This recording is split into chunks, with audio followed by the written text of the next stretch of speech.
Hello everyone, welcome back to my channel. मी रुद्राणी ओसीएमच्या आणखीन एका न्यू व्हिडिओमध्ये तुमच्या सगळ्यांचं स्वागत करते.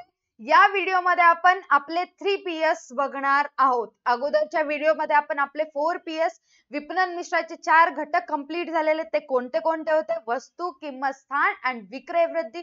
या व्हिडिओमध्ये आपण व्यक्ती, प्रक्रिया आणि भौतिक पर्यावरण हे तीन जे पॉइंट आहेत, 3 PS आहेत ते कव्हर करणार आहोत. विपणन मिश्राचे 3 PS 3 घटक आहेत ते बघणार आहोत.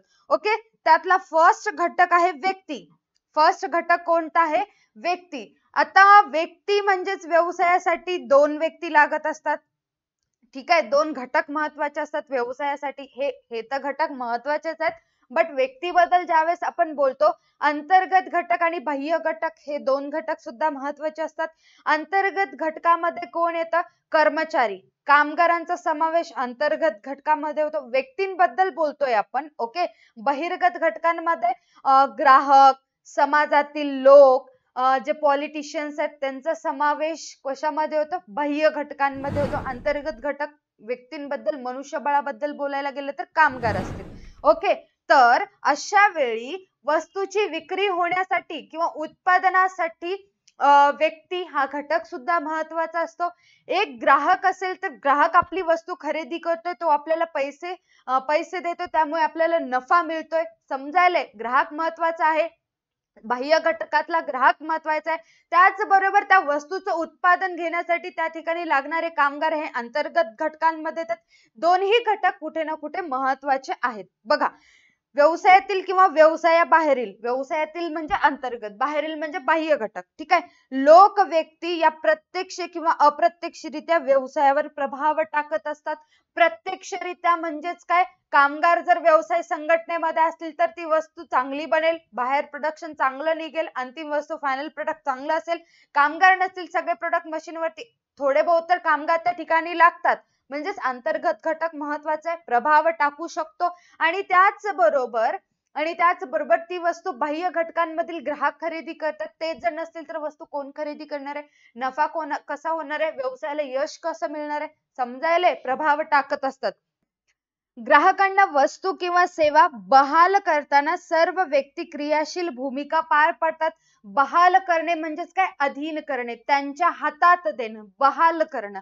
ओके, आता सर्व व्यक्ती क्रियाशील भूमिका पार पाडतात म्हणजेच काय? विक्रेता जो असतो, वस्तू एका ठिकाणाहून दुसऱ्या ठिकाणी देत असतो, क्रियाशील आहे. वस्तू नेऊन ग्राहकांच्या हातात देतो. ग्राहक वस्तू घेतात, जवळचे खिशातले पैसे देतात, क्रिया करतात, ऍक्टिव्हिटी करतात. म्हणून दोन्ही घटक महत्वाचे असतात. ते क्रियाशील असतात, क्रियाशील भूमिका पार पाडत असतात. व्यक्तीमध्ये कामगारांचा समावेश होतो. सांगितले, वर्कर येतात त्या ठिकाणी, की जे ग्राहकांना सेवा देण्यास मदत करत असतात. वस्तूचं उत्पादन ते घेत असतात, त्या ठिकाणी सगळी क्रिया कार्य ते करत असतात. म्हणून ग्राहकांना सेवा देण्यास मदत करतात. योग्य व्यक्ती योग्य स्थानी असल्यास व्यवसायाच्या नावलौकिकात भर पडते. आता हे सुव्यवस्थेचे तत्व आले. ठीक आहे, योग्य व्यक्ती योग्य ठिकाणी असावं लागतं.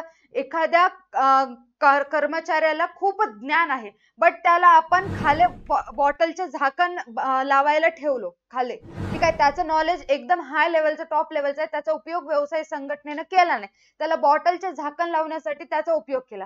हे चुकीचं आहे. योग्य व्यक्ती योग्य ठिकाणी आहे का? नाही. त्याच्या नॉलेजचा वापर व्हायला का? नाही. त्याच्या स्किल्सचा वापर व्हायला का? नाही. मग काय करायला पाहिजे? त्याच्याकडे जे नॉलेज आहे, जे स्किल आहे, त्याचा वापर करून व्यवसायामध्ये, त्या वस्तूच्या उत्पादनामध्ये करून घ्यायला पाहिजे. ठीक आहे, योग्य व्यक्ती योग्य ठिकाणी असणं गरजेचं असतं. व्यवसाय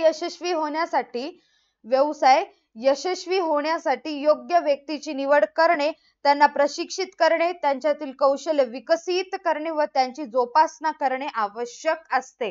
ठीक आहे, आता कर्मचाऱ्यांची निवड करते वेळी काय काय बघावे लागतात? त्यांचे शिक्षण बघावे लागतं, ते खरंच पात्र आहेत का आपल्या व्यवसायामध्ये काम करण्यासाठी? त्यांचे स्किल्स काय, त्यांचं नॉलेज कुठपर्यंत आहे, या सर्व गोष्टी बघून त्यांची निवड केली जाते, भरती केली जाते. मग त्यांना योग्य प्रकारचं प्रशिक्षण दिलं जातं, ट्रेनिंग द्यावी लागते. कुठल्याही व्यक्तीला आधी जर काम करून घ्यायचं असेल तर ट्रेनिंग दिली जाते. मग ते व्यवसाय संघटनेमध्ये काम करतात. अशा चांगल्या पद्धतीने काम केल्यानंतर व्यवसाय संघटनेला नफा होतो आणि व्यवसायाला यश मिळत असतं. व्यक्ती हा घटक सुद्धा महत्वाचा आहे, बघितलं. सेकंड जो आहे प्रक्रिया, ठीक आहे. 3PS मधला सेकंड आहे प्रक्रिया, प्रोसेस. पर्सन, प्रोसेस, ठीक आहे.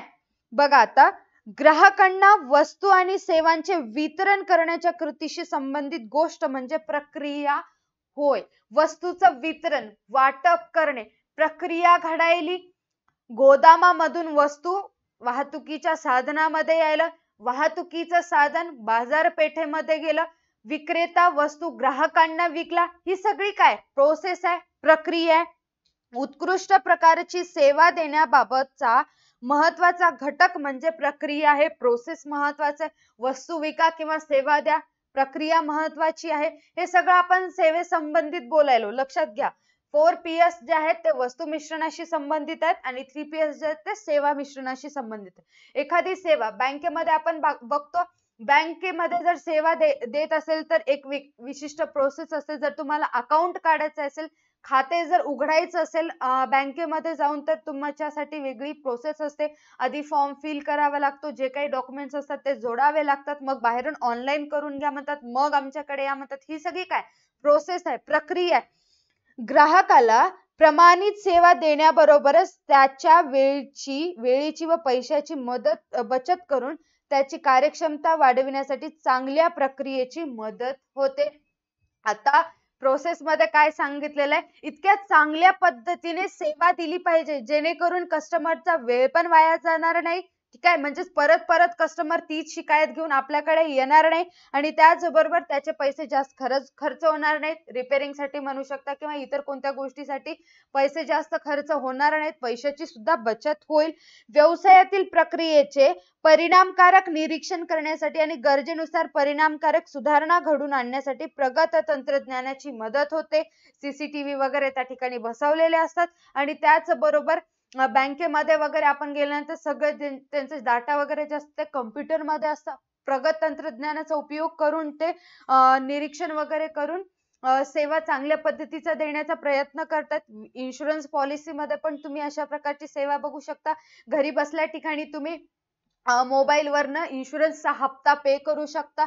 समजायले प्रक्रिया प्रोसेस काय असतात, नवीन तंत्रज्ञानाचा उपयोग करून सुद्धा आपण ती प्रक्रिया, ती प्रोसेस, ती सेवा आपण घेऊ शकतो. ओके, 7th आहे आणि लास्ट आहे भौतिक पर्यावरण. लास्ट कोणता आहे, भौतिक पर्यावरण.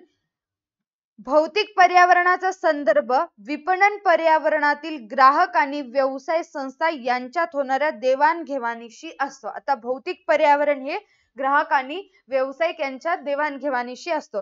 सेवांचे स्वरूप अदृश्य असल्याने सेवा दिसत नाहीत, सेवाला टच करता येत नाही, सेवा जाणवतात आणि घेत असतो आपण, ठीक आहे.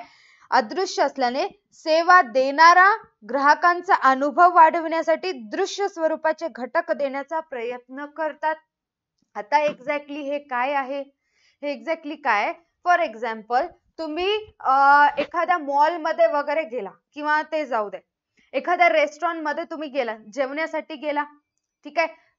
तुम्ही काय सेवा त्यांच्याकडून घेतला की जेवण ऑर्डर केलं, जेवण केलं, बस. जाताना तुम्हाला विशिष्ट प्रकारची सेवा त्या ठिकाणी दिली जाते. ती सेवा कोणती असते, जाताना तुम्हाला मुखवास दिलेला असतो. ती एक प्रकारची बक्षीस असू शकते, भेट असू शकते किंवा छोटं मोठं दृश्य स्वरूपाचा घटक आहे. तुम्हाला डोळ्याला दिसते की आम्ही या ठिकाणी जेवण केलं म्हणून आम्हाला शेवटी मुखवास मिळालेला आहे, ठीक आहे. दृश्य स्वरूपाचा आहे. सेवाच्या बाजारपेठेत सेवा यशस्वीरित्या पुरवल्याची खात्री देण्यासाठी भौतिक पुरावा महत्वाचा असतो. भौतिक पुरावा सुद्धा त्या ठिकाणी महत्वाचा असतो. ते आपल्याला देत असतात की तुम्ही आमच्याकडून ही सेवा घेतलात, याचं प्रूफ हे आहे. तुम्ही एखाद्या हॉटेलमध्ये वगैरे गेल्यानंतर तुम्ही एखादी सेवा घेतला, म्हणजे रूम वगैरे त्या ठिकाणी बुक केला, अशा वेळेस तुम्हाला विविध सेवा दिले जातात. हॉटेलमध्ये ऑलरेडी साबण वगैरे छोटे छोटे पाऊच हँडवॉशचे वगैरे त्या ठिकाणी ठेवलेले असतात. ते काय भौतिक पुरावा आहे की तुम्ही आमच्याकडून सेवा घेतलात, याचा पुरावा त्या ठिकाणी तुम्हाला दिसतो, ठीक आहे. खरंच सेवा द्यायलेत हे तुम्हाला समजतं त्या ठिकाणी. प्रत्यक्ष पुराव्यामुळे ग्राहकांना बाजारातील अग्रेसर उत्पादने समजतात. पुरावा देऊन कुठलीही गोष्ट सिद्ध करावी लागते, माहितीये तुम्हाला. प्रत्यक्ष पुरावा ग्राहकांच्या समाधानावर परिणाम करतो. ग्राहक सॅटिस्फाईड कधी होतात की ते सेवा चांगल्या पद्धतीची दिलेल्या आहेत आणि त्यांना प्रत्यक्ष पुरावा त्या ठिकाणी मिळत आहे. त्यांना एखादं हॉटेल वगैरे आपण बुक केलं असेल त्या ठिकाणी हेड मसाज किंवा जे लेग मसाज असतं ते त्या ठिकाणी दिलं जातं. ठीक आहे. भौतिक पुरावा त्या ठिकाणी दिला जातो. त्यामध्ये ठिकाण, जागा, आराखडा, अंतर्गत सजावट, बांधणी, मुद्रीकरण, कर्मचाऱ्यांची वेशभूषा, त्यांची वागण्याची पद्धत, प्रतीक्षालय इत्यादी बाबींचा समावेश होतो. तुम्ही एखाद्या मॉलचं एक्झाम्पल घेऊ शकता. विशिष्ट पद्धतीचे दुकान असतात. कॉस्मॅटिक्स एका ठिकाणी किंवा मध्येच एक गेम झोन असतो. तिथे जाऊन आपण वेगवेगळ्या प्रकारची सेवा घेऊ शकतो. ठीक आहे. एकदम व्यवस्थितरित्या मॉलचं स्ट्रक्चर कसं राहतं, लाइटिंग वगैरे कशी राहते प्रॉपर. वरून खाली बघितलं तर 7व्या मजल्यावरून आपल्याला खालचं दिसतं. समजायले तिथे काम करणारे जे कर्मचारी असतात त्यांची वेशभूषा सारखी असते. बँकेमध्ये गेलं तर एकदम टॉप टिप सगळ्यांचं युनिफॉर्म सेम असतं. हेअरकट वगैरे सगळ्यांची सेम असावी लागते. ठीक आहे. रूल्स असतात ते या सर्व गोष्टी कुठे ना कुठे परिणाम करत असतात कोणावर, आपल्या वस्तू किंवा सेवेशी संबंधित असणाऱ्या घटकांवर. ओके. कुठे ना कुठे भौतिक पर्यावरण हा घटक सुद्धा सेवेशी संबंधित महत्वाचा आहे. सेवेशी संबंधित महत्वाचा आहे. साधं सिंपल भौतिक पर्यावरण म्हणजेच काय, सेवा या दिसत नाहीत. सेवा तुम्ही आम्हाला दिलात याचा पुरावा म्हणून भौतिक पुरावा लागतो. ठीक आहे. सेवा दिला नाही हे म्हणू नये म्हणून कोणी पण त्यांनी काय करतात, एक पुरावा ऍज अ प्रूफ म्हणून एखादी वस्तू भेट किंवा बक्षीस त्या ठिकाणी आपल्याला दिले जातात. मग त्यावेळेस ग्राहक सॅटिस्फाईड होतो की हा ह्यांनी आपल्याला चांगली सर्व्हिस दिलेली आहे. समजायले समजायले का? ठीक आहे. आणखीन एक भौतिक पर्यावरणाचं एक्झाम्पल घेऊ शकतो. रेस्टॉरंटशी संबंधित आहे. तुम्ही जेवायला गेल्यानंतर एखादा वेटर तुम्हाला सगळ्या गोष्टी सर्व्ह करत असतो. तुम्ही त्याला तो आपल्याला सेवा देतोय, सगळ्या गोष्टी सर्व्ह करत आहे आपल्याला. आपल्याला काय पाहिजे काय नाही ते विचारत आहे. मग शेवटी जे आपण टिप देतो, भौतिक पुरावा, ठीक आहे. आपण टिप देतो ना त्याला, की हा बाबा तुम्ही चांगलं सेवा आम्हाला दिलेला आहात.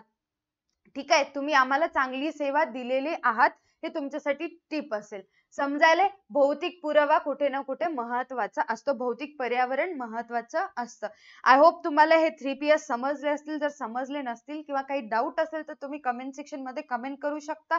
या व्हिडिओला लाईक करायचं, चॅनलला सबस्क्राईब करायचं. आजच्या व्हिडिओसाठी एवढंच. Tata bye bye. Take care, stay connected.